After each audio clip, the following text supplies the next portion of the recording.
You're such an asshole. Cappy Dynamite got the flu. Cappy is sick. I got a kind of a cold, not a bad one, but I also woke up, and it's one of those days we don't know what day it is because it was Christmas and Christmas Eve, and then the day after Christmas, which is known as leftover day, which is just as gluttonous as the 2 days combined before. Yeah, but we gotta get the work done over here at Asshole Consulting. Professional asshole, world's only. Boy, really underwhelming today. I got to get my work done because the kind and gracious hosts who are hosting me, the lady of the household, she got work to do. So this is a lengthy one, and this is in response to a Rule Zero episode we did about women's value system. Not women's value. That would talk about how society, an externally conferred value system. What I was talking about is women's internal value system, or I guess more modern women's in Western value. How do they value themselves? How do they see value? What do they put forth and think that is valuable to society, or how do they think they should be valued? I, of course, make the philosophical point that value cannot be internally conferred. It can only be externally conferred, because value implies an exchange. Like, well, is the exchange of resources, namely time, worth spending with you? So value is not a printing press. It's not like, here's a print off value. Look how valuable I am. Like, no, it doesn't work that way. You need a foreign outside entity to decide to apply value to you. But that's not here. The topic we're talking about, we tried to square the circle, or circle the square, was women's completely, not all, of course, but generally the trend towards having an insular, self-awarding value system as it relates to men, not even society. I mean, yeah, if you go to school and yes, that is considering the labor market, but when it comes to the sexes and the romances, women go insular. It's like, wait a minute, is it? I could be wrong, but isn't there a counterparty to a romantic relationship or a sexual one? And of course, where it's they've been convinced, or they want to desperately believe whatever, effectively they put forth, when it comes to interacting with the opposite sex, say, well, I'm valuable because I have a career. Guys are much more simple, much more pizza-like. Dude, big old bitties, long hair, long legs, nice demeanor, thin. That's about it. And but there's basically a refusal. And we haven't talked about, I know, ladies, I know the guys aren't working. The guys are living at home. I know it's just as bad, but this is what we're talking about. This is what the guy's asking about. How do you respond to someone who claims to want to negotiate at a negotiating table and engage in transactions or commerce or production, but they absolutely do not consider the counterparty's incentives and demands, preferences, needs? Simple, like, well, I can't work on this unless you do this. So that was the video, summarized very succinctly, abbreviated version, so you can link down below. I also linked to the book of Numbers so men can see the numbers, to see how much interest that's another thing about what that book kind of measures, is what is the interest women have in men, measured through various statistics, polling data, and all that. Like here. And that's all that was an economic actuarial study measuring supply and demand of both parties to engage in spending time with each other, essentially. It's pretty brutal. Cappy bringing the dark truth to everybody. Cappy is the rain cloud on everyone's parade. So here's the guy's question, and I remember going through it once, and I'm tired, so we're going to take this a bit at a time. Dear Aaron Clary, I would like to request an email answer to the topic I have. Well, then did you want a video? Oh, you wrote very well. And then you switch to video. Guys, don't do that. If you want email, say email. If you want video, say video. Don't, no, I changed my mind. Because then it makes it, boy, did I forget things? Am I getting old? Do I have the Alzheimer's? No, I'm just dealing with people. I have in mind, but if it's interesting enough for a semi-original video answer, then I do not mind. Okay, good. Thank you. Although I would not expect you to read all this in a video as one might seem, blah, blah, blah. All right, first, let me say thank you for your books. It's helped me greatly. After reading them, I realized that I have been following your advice since I was 16 for the first time in my life. I could be genuinely confident about my future without guilt or shame because I'm taking my own path. Right. Here's the matter. In several of your books and videos, you make the claim that most people are lazy and worthless, mindless sheep. Yes. Furthermore, many of them, especially women and leftists, refuse to choose the right major, pick the right priorities, and generally make good decisions in life, or don't make good decisions in life. Although most people are indeed lazy and often stupid, I have to disagree, especially in the last Rule Zero podcast where you discussed the modern women's value system. I think you all missed a really important point, even though the discussion was very educational. See, this is how a normal, mature disagreement. I can't believe more grifter. This is actually for those of you Americans, he's not originally an American. You could tell because he's taking a mature, interesting approach, and I'm enjoying this. My disagreement. Talking to many women and men, especially in higher education for many different majors, I noticed that none of them have any intention to work. I met many women with worthless majors, some of them with doctorates who can't wait to get a job at the university library where they spent the last 10 years if they do not find a husband. Dude, the number of people that never set foot outside of education, starting at 5 years old and then dying as a professor. I've also seen many wives of very rich diplomats from an area of the world who had 2 or 3 master's degrees, and they decided to enroll in another one, even though they have no intention to use any of those degrees, and they do not even need to use them. Yeah, it's called agency and purpose. They might be married to a relatively well-off individual. They might even have kids, but the kids move on. And this is not a criticism. This is true of everyone. And for those of you who are, working hard and saving your money, you're going to run into this when you retire.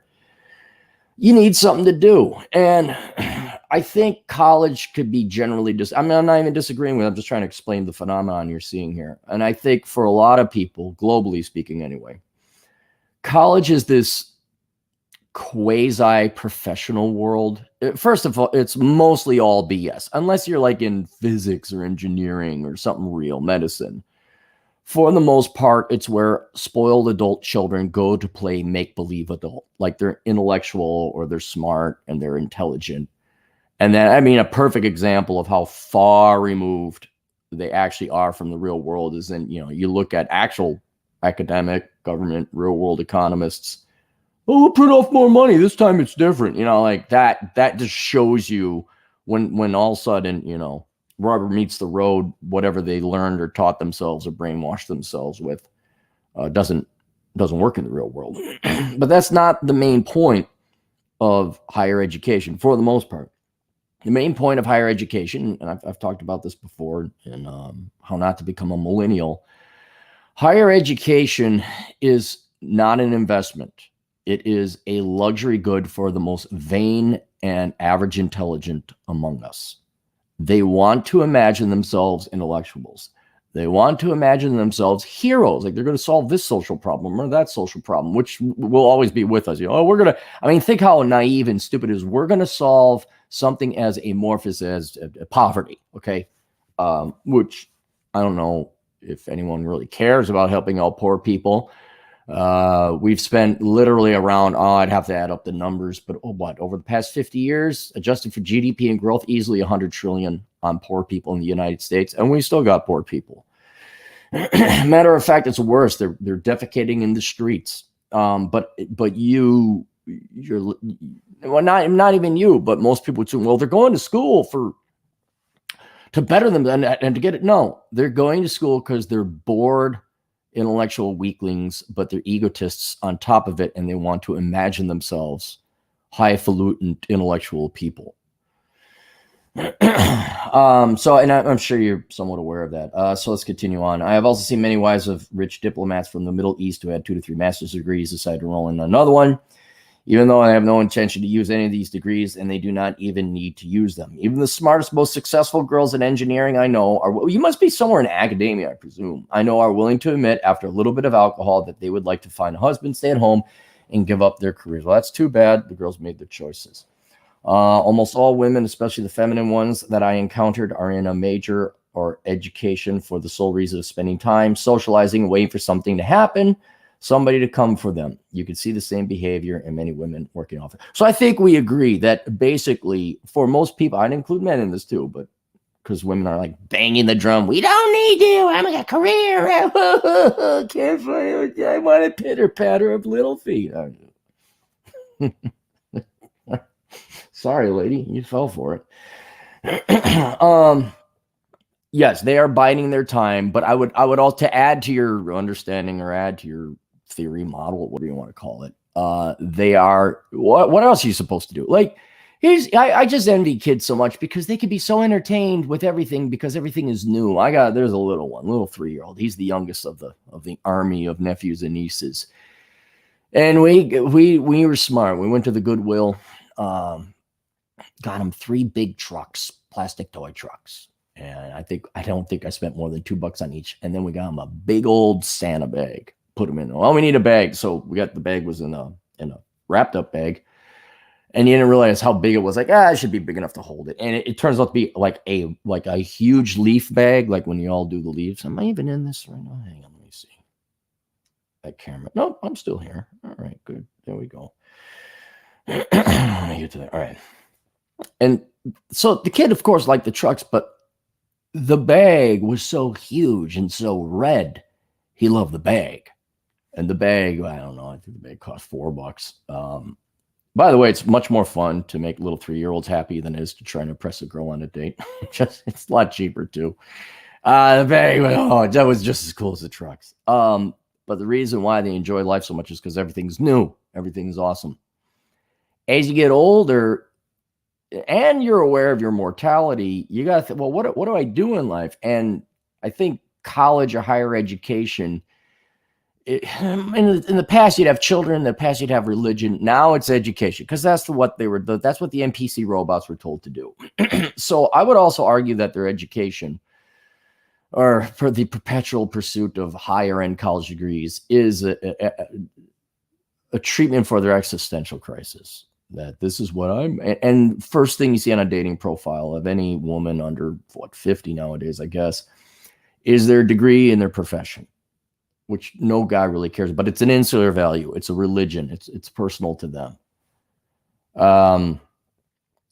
So yeah, the ostensible or presumed or theoretical career that would follow after the education, it's completely irrelevant.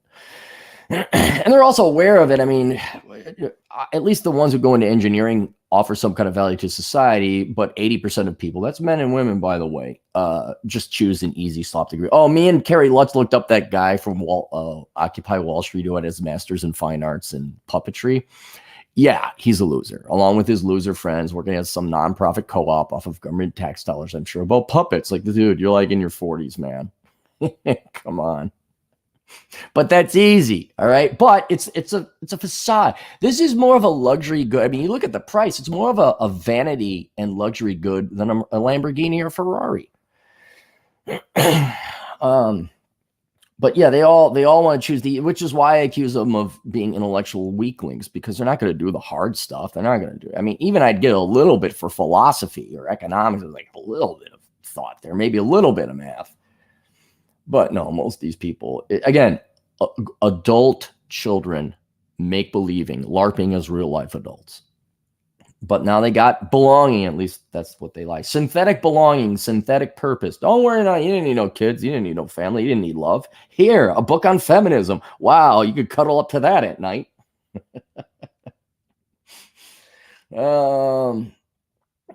Yeah, but you see, and then you get to the alcohol thing, and then they admit they're like, well, yeah, that's when that's the biology, that's the emotions, that's the humanity trying to get out of the robot shell it's been, the robot prison it's been encapsulated in.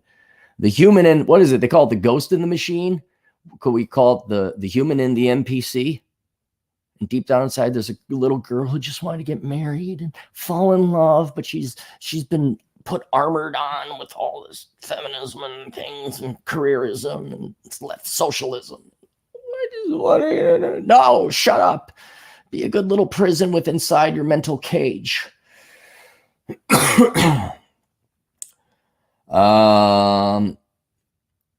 So let's continue on. Almost all the women, especially the feminine ones that I encountered, are in a major or education for the sole reason of spending time socializing, waiting for something to happen, somebody to come for them. Ladies, if you're tuning into this, please watch my video known as Coming to Save You. You can see the same behavior in many women working in office jobs. With that in mind, let's take a step back.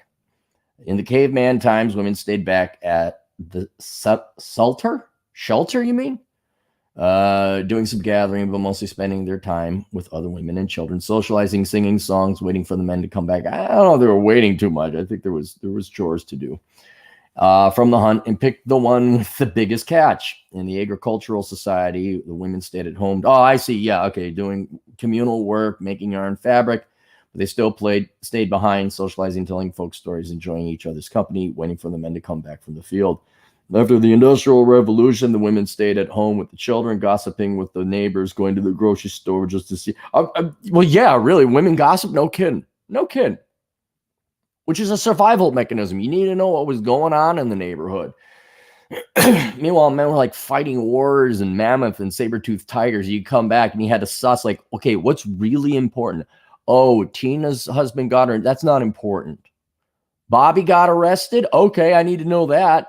Bobby's dad ain't raising him right. Okay, we got to look out for Bobby.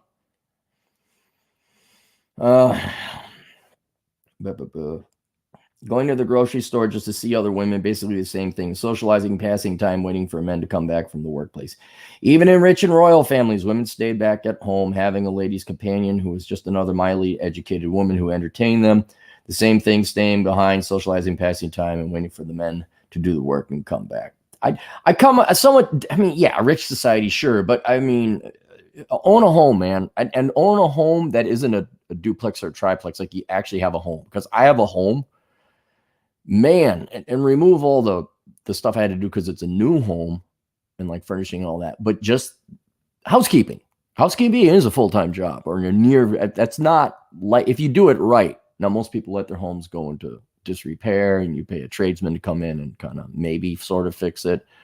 But I'll slightly disagree with you that women weren't just lying around eating bonbons, whether it was the caveman days or Victorian England, until maybe the 60s, 70s, or 80s, maybe, or you were particularly a rich society. But for the most part, being a mother and being a homekeeper, those were full-time jobs. You won't gain weight. You won't. Like I barely went to the gym past 10 months. I did not gain a pound. Why? Because I was running all around doing all this stuff.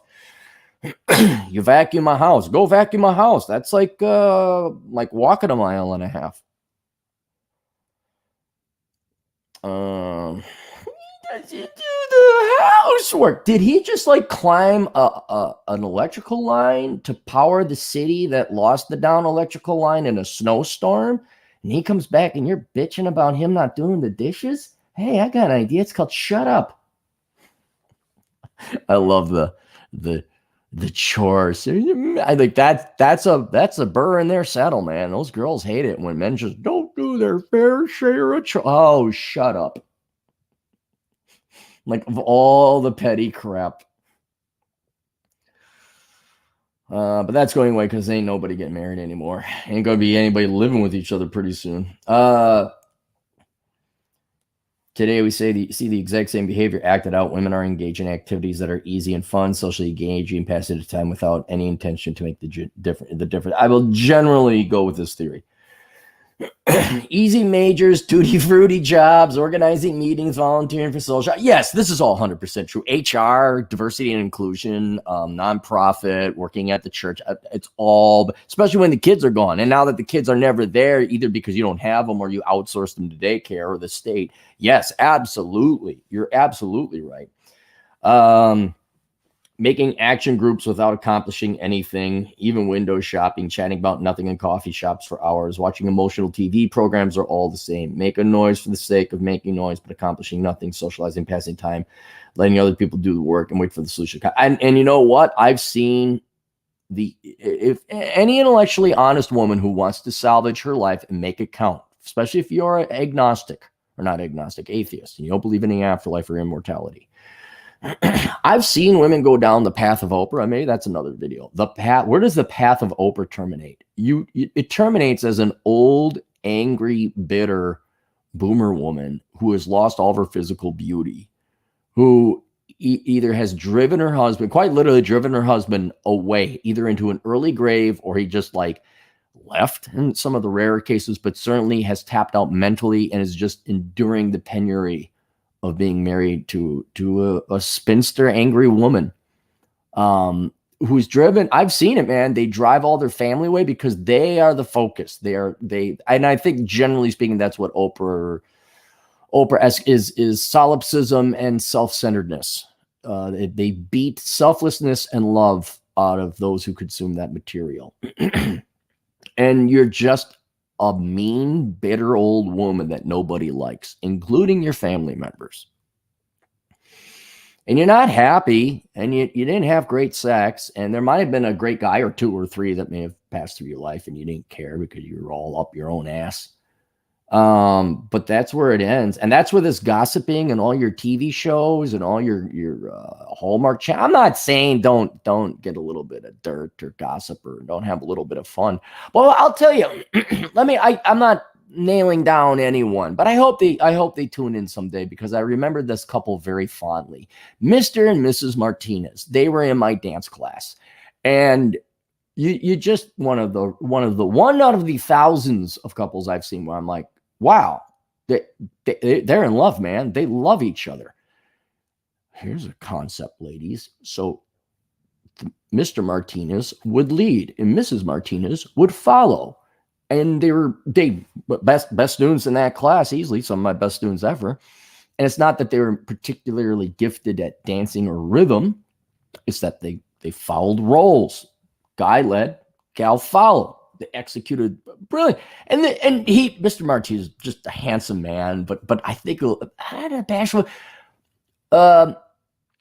wasn't arrogant, but just a classy guy, and his wife was very in shape, and of course for parent age people. Christ, they were probably my age back then. And they had kids and she did her thing. But I'm going to bet at the center of her life was Mr. Martinez, and they had a good time. And I'm sure they're alive today. And he was a hard worker, and he had not prestigious, but he had a real job. And it was each other. They put each other. There was no solipsism. There was no egotism. There was no self-centeredness. It was, I love this man. And this man was like, I love this woman. And that and that is the complete opposite of where you're going to end up if you swallow this feminist Oprah poison, essentially. I mean, it's like you take the poison and you're going to end up looking like Mayor Lightfoot over in Chicago, just this ugly, a truly ugly person physically, but I mean ugly on the inside too. Or you'd be like Oprah, all the money in the world, but ain't no one married. I mean, God, how boring is Oprah's life right now? Does she have little 3-month-old or 3-year-old thing children running around with big red bags? Probably not. Oh, but she got the champagne though. She lives in a fancy condo in Chicago. Yeah, and that life just sounds like a wasted life. Just pissing it away, gossiping. That just sounds so horrible. As worthless and damaging as it seems from the male and rational viewpoint, if you look at them long enough, you will notice that they are like pigs taking a bath in mud. They actually enjoy it. I can't disagree with you there. Maybe they do enjoy it. Look, it's better than hard work. I mean, at least in the beginning. It's more fun to eat ice cream than it is broccoli. But what happens in the long run? They actually enjoy it. Sure, I'll go with that. Right. For men, all these activities seem like a terrible waste of time and serve no purpose. I wouldn't say for all men. How many men are like, I'm playing video games, living in an alternative world, and living at home and jerking off to prawn and serve no purpose? But for the women, it serves the need for social interaction and passes time. I would say it also rewards the reward system in their brain, for lack of a better word, that has evolved over time. I'm the most accepted, popular queen bee in the community. My survival is more guaranteed than Tina's. Until the right guy comes for them, even when in reality, that guy doesn't even exist. And let me read this again. For men, all these activities seem like a terrible waste of time and serve no purpose. But for women, it serves the need for social interaction and passes time until the right guy comes for them, even when in reality, that guy doesn't even exist or no longer exists. There might have been a guy that would have come, but that's another video. We could call this what it is, the female survival strategy. Okay, I'm with you there, and certainly they vote for government money and lower standards to disproportionately hire women. I can see that from survival, but I think there's an existential. This is, I would say, primarily for point and purpose. This is to give them point and purpose and reason after they've decided they don't want children. They say, no, I don't want children or a husband. I want this. I want whatever you want to call it. Sex of the City life, careerism, politicsism, whatever. If we look through this lens, we can clearly see that everything that women do, including ruining their own life by majoring in the liberal arts or being overly compassionate and signing up for socialism, is exactly what they are expected to do. They stay behind, do the easy job, expect other people to do the hard work. What's more, they let them compete in doing the hard work, wait for the best, then pick. Again, we're talking, let's just limit it to the United States. So we're talking 150 million, 160 million women. I'm sure we're going to find all stripes of all people that fit every kind of stereotype we might put forth. Let me read this again. If we look through this lens, we can clearly see that everything that women do, including ruining their own lives by majors, being overly compassionate, sign up for socialism, is exactly what they are expected to do.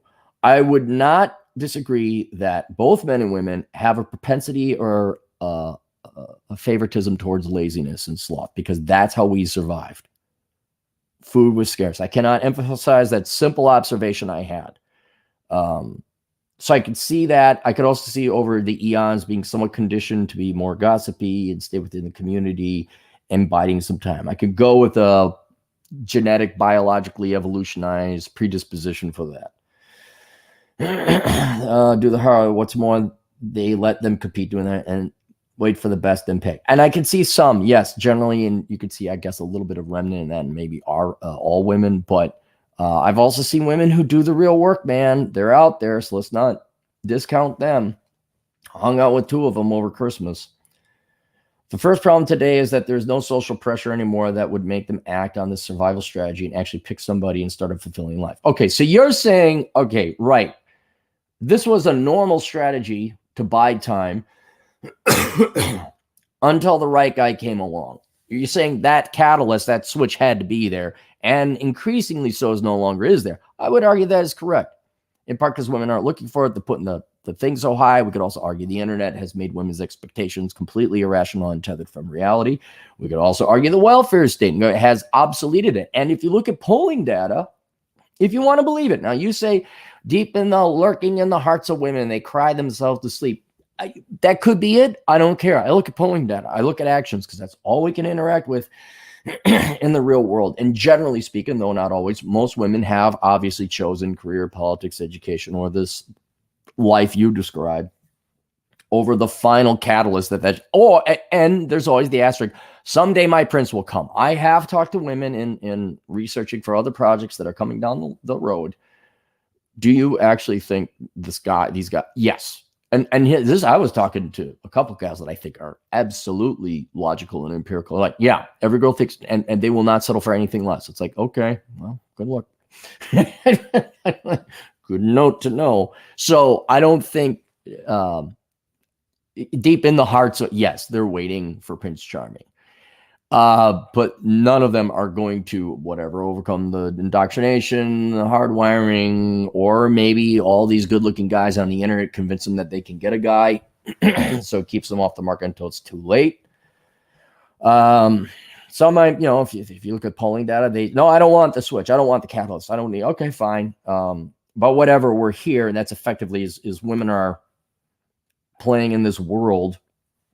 Or an increasing percentage of them it's too late. The game's over. They've lost their physical youth and beauty, no matter how detestable you women might find that.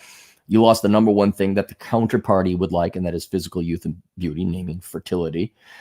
and you can howl at the moon and take solace in Oprah books or whatever. How I found meaning. Oh gosh. And you want more evidence and empirical proof of that, where what lurks in the hearts of, even though this isn't part, but to supplement the point I'm making. I even know one, like, woman was 60 years old, and I know an agent in the field. She posted that on her social media. Look, girls, we can do it. And this is not a leftist. This is definitely not a leftist. And I'm like, wow, that transcends politics. That transcends ideology. Like, you girls, they do. They mostly want, I'm going to believe most women want to have kids. Because, man, they love it when someone over 40. I mean, that makes the news. Aside, like, when you're young, like, oh, well, that's interesting. A 6-year-old woman had a kid. Oh, my God, there's hope. Okay. Great show. Great show, man. You got a great show. I don't even see it coming, man. It was great. No. All right, here's the part where she gets her master's degree. It doesn't matter what she gets for then. There she goes. All middle Billy. Oh, God, that's going to make it worse. I think she got 150 from undergrad. Yeah, the apartment flat she had was really expensive. This is where she's selling her eggs. That was a real article from the Wall Street Journal. Masters in public health, selling her eggs. It's not funny because it's tragic. It's funny because this guy came in. We don't count that. Okay, lady. Oh, you're selling the eggs, huh? It's empowering. Don't worry. They'll put enough chocolate syrup on that lie. Like, I'm empowered. Feces Sunday. First problem today is that there's no social pressure anymore that would make them act on the survival strategy and actually pick somebody and start a fulfilling life. Okay, correct. The second problem is that men do not have to come for them anymore. Staying alone was a shame back in the day, but not anymore. All right, yeah, there is the stigma of, for lack of a better word, spinsterhood is gone. If anything, it's celebrated. Furthermore, many men see this and believe they can have an easy life and enjoy it as much as women do. Of course, they won't, because they are not women, so they're unable to find fulfillment in these activities. Outstanding observation. I'll guarantee you, I'd say half, maybe 40%. Half the clients I get are men who thought a life of luxury and playing video games and eating chocolate and watching prawn and being the nice guy, they thought that was going to give them value. And I get all these guys, I'm depressed. I'm like, and then you're like, do you have a job? No. Well, it's like if an F-16, like the movie Cars, what if you had something called planes, where you had sentient entities, and you had the F-16 fighter plane, and he's all sad and depressed. Why? Because he's flying cargo. You're not meant to fly cargo. You're meant to be a fighter plane. But my single mom plane told me that I would make a great cargo plane, and that's how I get the girls F-16s. Meanwhile, the girl F-16s are looking at the F-22 Raptor guy, and he's all, and he has his dad. His dad's an old F-4 fighter plane, F-4 fan, got a beard. Let me tell you something, son, grizzled old vet, and his son. I thought that'd make a great movie. Disney wouldn't go for it. Pixar. Yes, but that is an outstanding point. Now that men are trying to be women, it doesn't work. It makes you depressed. This is why women have no problem majoring in worthless fields, spending their life in a career that leads nowhere, even staying single above the age of 40, still experiencing the prince on the white horse, still expecting the prince on the white horse to come for him. And this is also why women are not attracted to soy boys and men who choose the easy life, because the behavior of those men is inherently female. So I don't even know what we're disagreeing on, actually. So far, I generally agree with you on this. In short, if we expect women to major in useful fields, work hard, and make a difference, then we might as well expect men to chit-chat all day long. Okay, you're not, okay. I've been accused of being naive, if not harmful, in trying to get women into STEM. I've made the argument, well, what else are they supposed to do? Because here, and let me argue for the women's case just a little bit here. Obviously, in this predominantly male channel, we look at women, but the women have the same lack of selection as men do. hang on, let me go back for some reason. Difference, miles. The girls, they're not. There's not like all these guys that they can choose from either. So they got to figure out something to do with their time. I'm like, well, look, if you're going to go to college, please major in something worthwhile. Because shock, I don't really hate women. I don't. I probably like them more than anyone. Please don't do this. Please don't ruin your finances. Please go into engineering. Please just work a regular job and live at home and save money. Please go into the military, get the GI Bill. So they have to, unless there was an opportunity, because like there was like an opportunity for a real man to take care of them and give them good children and be a provider and satisfy them in the bed. Okay, fine. But there isn't. There are so few men like that. Most of the men, and now admittedly, women voted for that. And they told, we want a sensitive man, touchy-feely 90s. Oh, it's just be an ally. Okay. And then they're not interested in these soy boy millennial Gen Z types or Gen X types for that matter. But it's not like, what are they supposed to do? Sit there and twiddle their thumbs? They have to go do something. And if you got a good skill that's going to drastically improve your finances, which would also make you a much better sought out woman when, like, say, in your mid to late 20s, and a guy is like, no, I saw my old man. I saw my friend marry a girl with student loan debt. She went to Middlebury, has $200,000 in debt for a social justice degree. Oh, wait, you're an accountant and you own your own home? Whoa, hey, tell me more. And I know women don't like to hear that, but having good finances and a real career, real profession will certainly increase your chances of finding a quality guy when there might be some on the market. But I do catch God for telling women to go into STEM. I just don't want them constantly coming up to me getting asked for a bailout. That's really my financial incentive. I mean, I do want them to do well, but it's more like, I don't want to bail you out for any more degrees. No. Browse social media and fish for likes then find purpose and agency as a result. None of these are possible because they both go against the default survival strategy of men and women. Therefore, expecting women to act like rational beings and to do the right thing is a completely fruitless idea. I don't think it's completely fruitless because I've seen it. I can't deny what I've seen empirically in the real world. 1 in 5 women or engineers are women. I mean, so there's 20%. That's not a majority, but it's not like a fraction of a percent. There's some women. What about nurses? What about accountants? To be perfectly honest, I think women make superior accountants because they always want to find mistakes. That's what accounting is. They make better editors and they make better accountants. I mean, the IRS should just be filled with women. They really should, because they'll find every mistake possible, and the whole world come grinding to a halt. And no guy be like, I'm not doing it. I'm done. So I don't believe it's a completely fruitless idea. I'm not defending women and also not trying to belittle them. Actually, the opposite. The more I talk to them, the more I see that they have every ability they need to be successful, but they are acting on a completely different idea about life. I agree, but I would also ask that you introduce the idea of laziness. People are going to always default towards, or at least be tugged that way. My entire minimalism, well, not my entire, but one of the main principles and tenets I try to explain is that genetic hardwiring to be lazy. And we can critique women constructively here all we'd like, but men are just as fat and they're just staying at home playing video games. We're all lazy. But they're acting a completely different idea about life. Despite all the feminism and strong independent BS, they are using 100,000-year-old survival strategy, socializing, passing time, and waiting for the right guy to come for them, enjoying wasting their life away. Where did we go? Assuming they are able to realize that they are doing the wrong thing is completely wrong.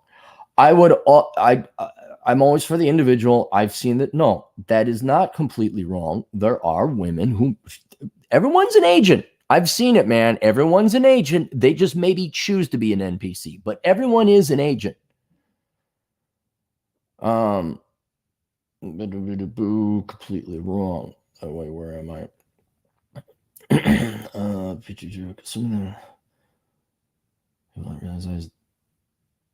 Assuming that they are able to realize that they're doing the wrong thing is completely wrong. No, I think they can. And that was what I was going to say. You also have to look at the environment. We start brainwashing these kids at 5 years old, early if you send them to preschool, right? And then we continue brainwashing them effectively until they're dead, but especially women, especially women.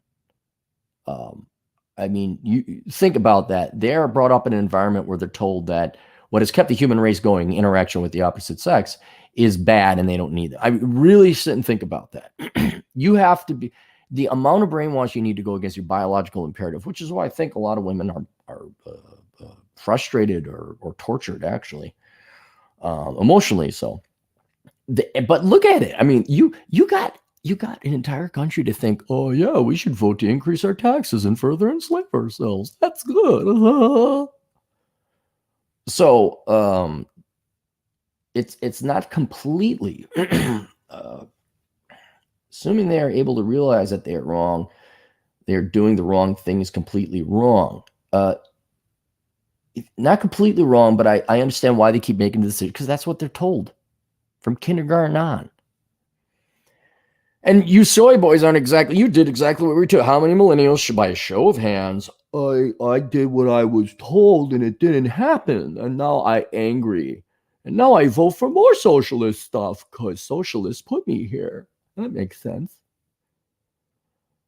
Being upset, angry, or surprised by the waste of the life of women and their choices is completely fruitless. That I will 100% agree with. No reason. Like I said, it's enjoy the show. Enjoy the show. Doing the wrong thing is exactly what they want to do, and they always wanted to do it even before recorded history. It serves their needs for socializing, staying back, waiting for the right guy, even though they say something completely different because of external expectations. All right. Of course, it does not make a lot of sense from the male viewpoint, but it is a problem of false expectations. If you expect them to act on logic and rationality, then you expect them to be men.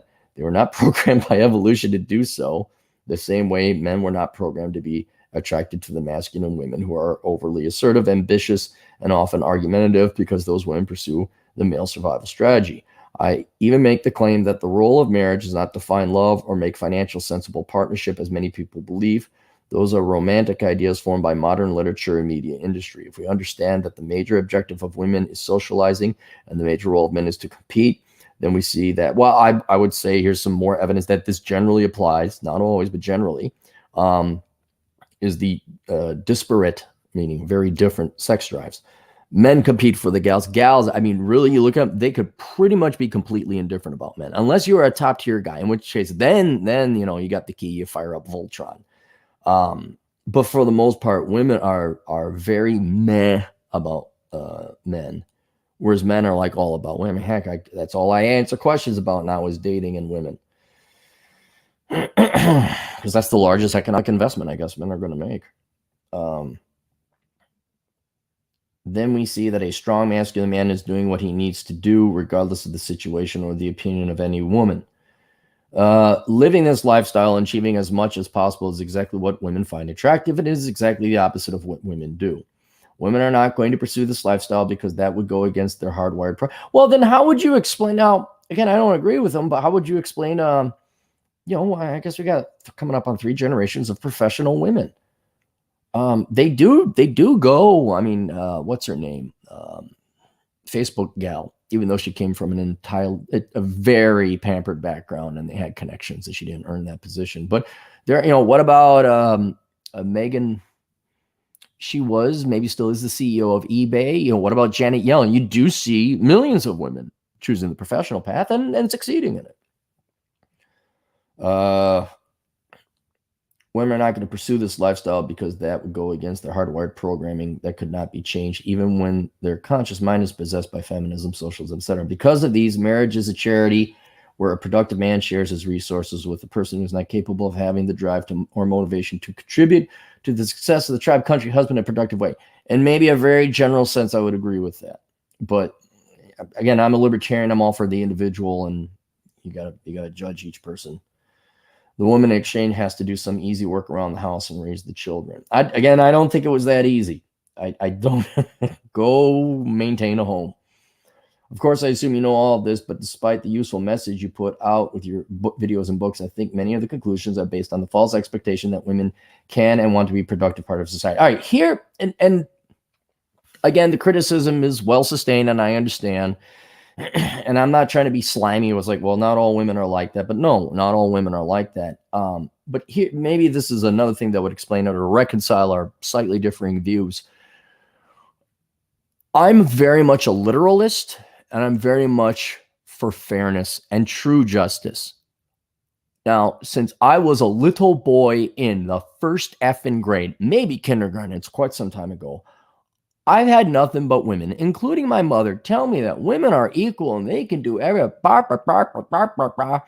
And I kind of was like, no, I insist on you doing this. I insist on equality now. Because I'm not letting, like, what is it going to be, 3 generations now of gals just like, me, and going to LARP, and then, just kidding, tee. Well, we restructured all of society for this. We've increased massive amounts of taxes. We've created a welfare state. We've enslaved people to the tune of 40%. 30% of that doesn't even go to other people in the form of defense or anything like that. And now, just kidding, just joshing you? Nope. This is where I get a kick out of it, and where I might be a little bit more on your side, where people were shocked at the time I was charging my girlfriend rent. You charge her rent? Damn right I do. This is not the Freedom Show. This is no. Cappy has bills. I do not provide free rent for people. Women are equal. We've all agreed on that. And by God, I'm not just going to shove equality up their ass. I'm going to go down to the tractor store, get a bulldozer, and get a whole bunch of equality and shove it up their ass with a bulldozer. And that's probably where false expectation women can be a protective. No, that's why I think maybe I'm understanding. I'm an empiricist. I look at it and say, okay, there are women that don't fall into this, men that don't fall into that. But as a society, there cannot be any denying that we have insisted that women are equal. And as a general policy, I am going to insist that. You girls want to be equal? Go major in engineering. You want to close the wage gap? Take them at their word. And we want to be men. Okay, I'm going to treat you like men. You're going to do your job. You're going to shut up. You're going to quit your bitching and whining and moaning. And you're going to work hard. And you're going to contribute. You're going to produce.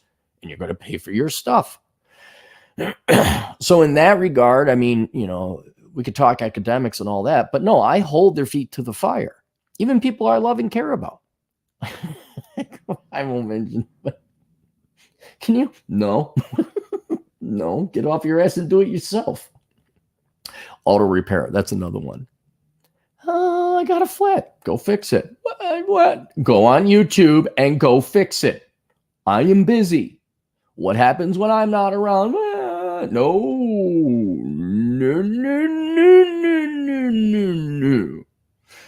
Here's my tool set. Here's YouTube.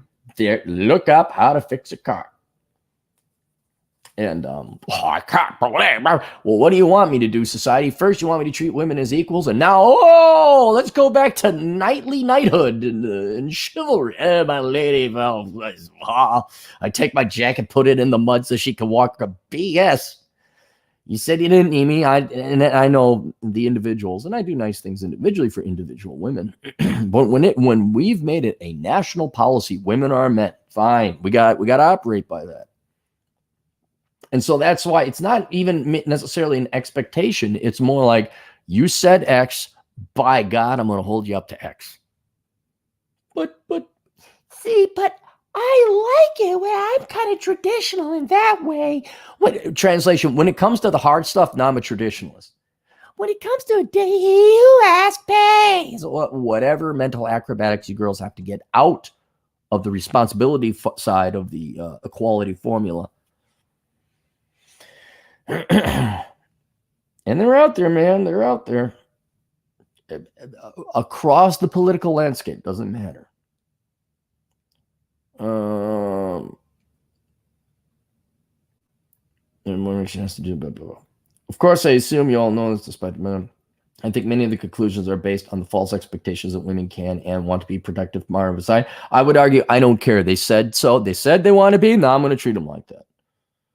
They have the ability, but they never had to, and they were not programmed to do so. Making a difference would not serve any purpose in their life because their goal is to socialize. No, maybe it may not make them happy, but it would make a difference in their life. If they became engineers, doctors, one, they close the wage gap. Two, their finances would be better. And that's eminently practical, male or female, to have good finances, because then you're in a better position. And then the girls can say, oh, I don't, I'm not a financial liability. I'm sorry it's so analytical or cold, callous analysis, but it would make a difference. I'm not even trying to provide, oh, well, maybe it wouldn't, or I could see. No, tell me this. Would you like a girl with $250,000 in student loan debt and a degree in puppetry, or would you like a girl with $200,000 in investments and assets and a degree in accounting? Which one would you like? And that would help them. And it would also ease their mental stress. Like, look, I know finances is boring and it's kind of like the dark matter of the universe, but it needs to be factored in. If you got your finances together, all other aspects of your life get better. And that's like the minimum thing I can offer women is like, look, okay, I know there aren't a lot of guys and I know career, blah, blah, blah. But if you're going to spend that much time and money at school, can you please go into something worthwhile? And can you please go have a real job so that you don't have to worry about money? Then you girls got enough problems coming your way. Got enough problems. You could take money off of the table of one. There's 3-4 gorillas in the room you're going to have to battle. And if a girl wants to pay me a gobsum of money, I'll tell you about it. But one of them, I'll tell you for free, is finances. Get rid of that gorilla. So you're going to have your entire life is going to be wasted wrestling with the 3 remaining ones.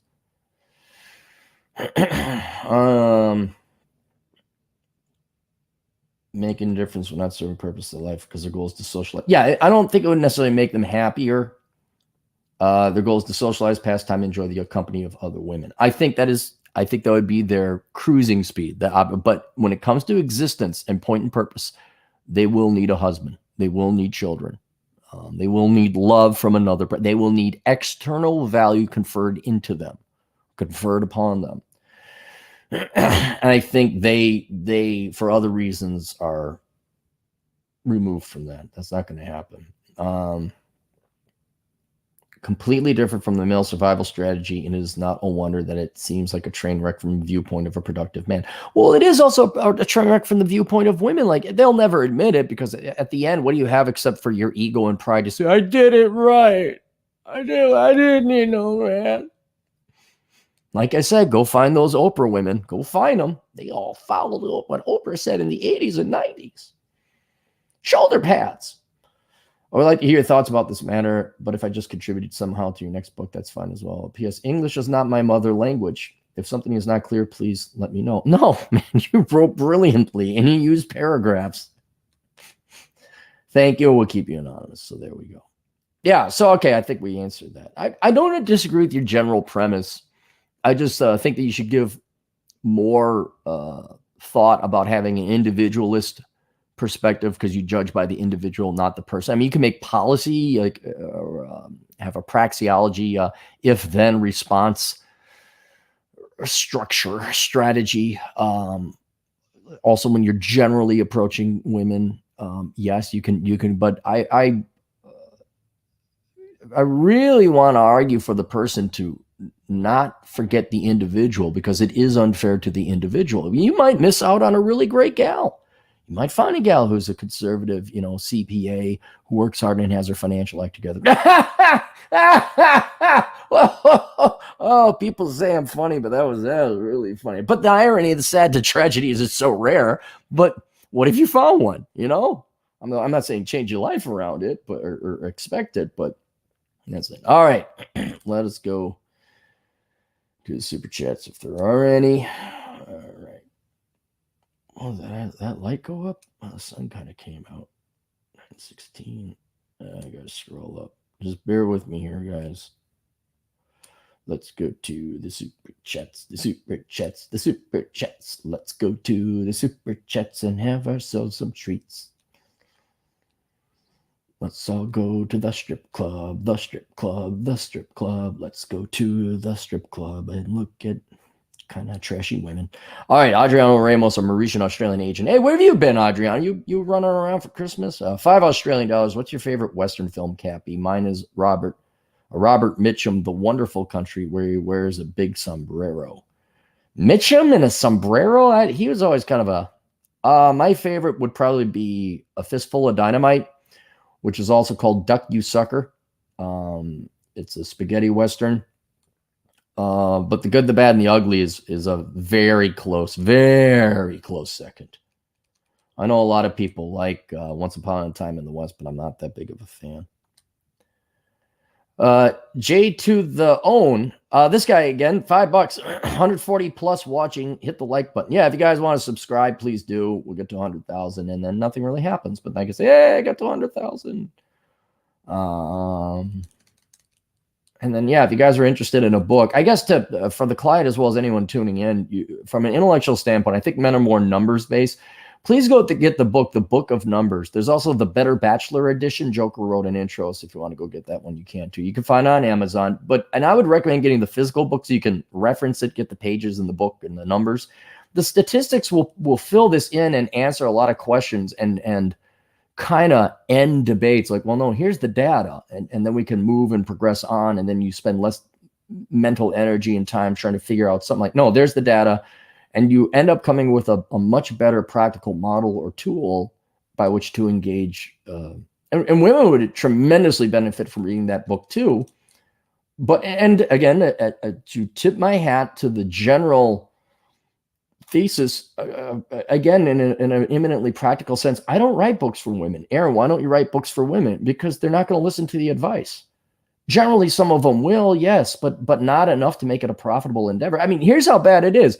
I thought it was a higher profit or a higher, better use of my time writing The Black Man's Guide Out of Poverty because I knew there'd be a receptive audience. Why did I know that? Because I had a lot, and still do to this day, a lot of young Black men among Latinos and other disadvantaged groups asking me for advice. And then when enough of the questions are the same, it's like, well, I'll just make a book that'll kind of universally answer most people's questions. I could write a book for women, but honestly, it'd be a waste of time. Women are not going to listen to a truth book anyway. I'm going to write me an Oprah book, and then the girls are going to give me lots of. I mean, look at what is it, 50 Shades of Grey, or any book that Oprah wrote.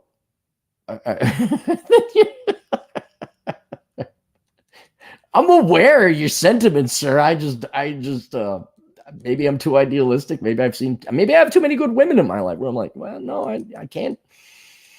I know, Amy. You can't say that about Amy.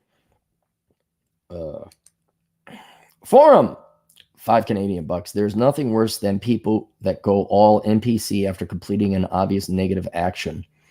Even worse when the action takes effort. Bro, for real. Yeah, that's the rationalizing, sunk fallacy costs, ego investment costs. SB the nurse, $10. How old were you when you got red pill aware? I don't think there was a day or a specific time. A lot of things were. This was in the analog days, me and Rollo. This is when Rollo was young and pretty, and I was very young. It was in stages. I think one time I got red pill aware was I dated a gal for a year, if you can even call it that, back in college, and she wouldn't have sex. And I had more pressing matters, literally more pressing matters like food, clothing, and shelter. And then I just had enough of girls, especially the flaking. That was another thing. But with this, like, oh, well, like it's in middle school. And from there on out, I told every girl, like, no, if we're not having sex, don't even bother wasting. No, I have to eat. I don't have time to go out on a Friday night when I could be working a shift or studying for me not to have sex. No, it's not going to happen. And then when I was more brutally honest about that, I did at least get more respect, some better results. And then also when I realized, and this is where I lost a lot of respect, and then it affected my opinion on women, is where the rule of 50-50-25, where I just keep getting stood up like 70% of the time. So most women, 70% will say yes to a date, but 70% of that 70% will not show up to the date. And so, as I've talked about before, I would double book dates, which usually was a good policy because invariably one would cancel. And I know that seems like a good strategy, but also think about how condemning or sad statement. I don't believe women. When they talk, I don't believe them. And what's sad is you are vindicated. Now, of course, that doesn't play out in the corporate world or a asexual capacity. Like when you're working, women will obviously show up for work. But when it comes to romance or dating, which is of interest to men, if women were curious about it. Yeah, men don't believe you. If they're smart, they're right. They're proven right.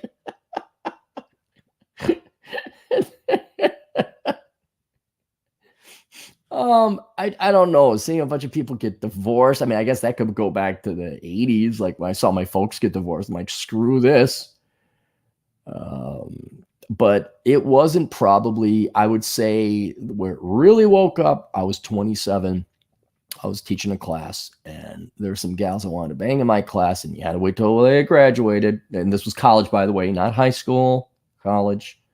Wasn't a real school anyway. It was unaccredited, and it went bankrupt. So everyone can have a cup of SDF up. And I saw how quickly they turned on me when I handed out like C's, D's, and F's because they just didn't do the work. And then I'm like, wait, the reason I like them is because they're pretty. And then I realized, because this is a low grade, unaccredited school, they were trash. That also coincided with the girl that I was dating that was just kind of trailer trash. I realized, oh yeah, this isn't marriage material, but she had nice big old bitties. Nice bitties. Ooh, nice bitties.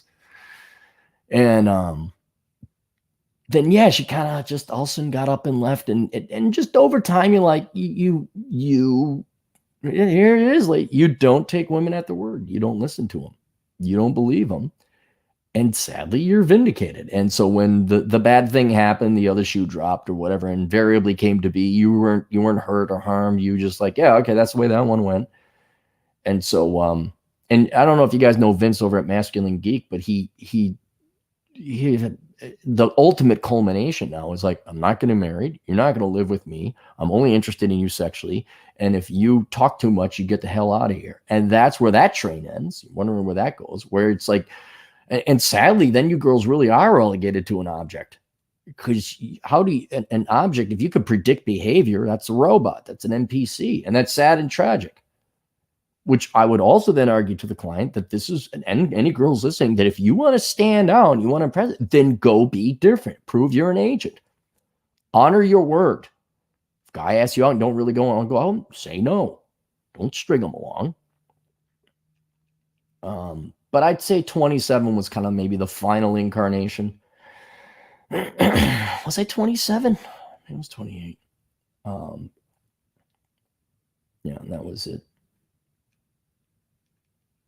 We caught up. Let me scroll up, make sure I'm not missing any more. I'll turn this into a podcast because obviously with Christmas I haven't had time to podcast. Michael, €2. See, oh, is that nose fun? Is that fun nose stuff? Fun nose stuff. Forum. 2 Canadian bucks. Why is the electrical outlet at your neck level? Because I'm sitting down, so this shoots the otherwise the camera's got to go on the bed. This is all like this is, it's for stability. That's why I'm sitting down here. Adriano Ronas, $2. I had to take a break from the red pills. Yeah, it's depressing. Imagine being the guy that's got to sift through it for everyone. I don't know how Rolo does it. Like, he's all excited and energetic about it. I'm like, man, I could be done. I could take a week off.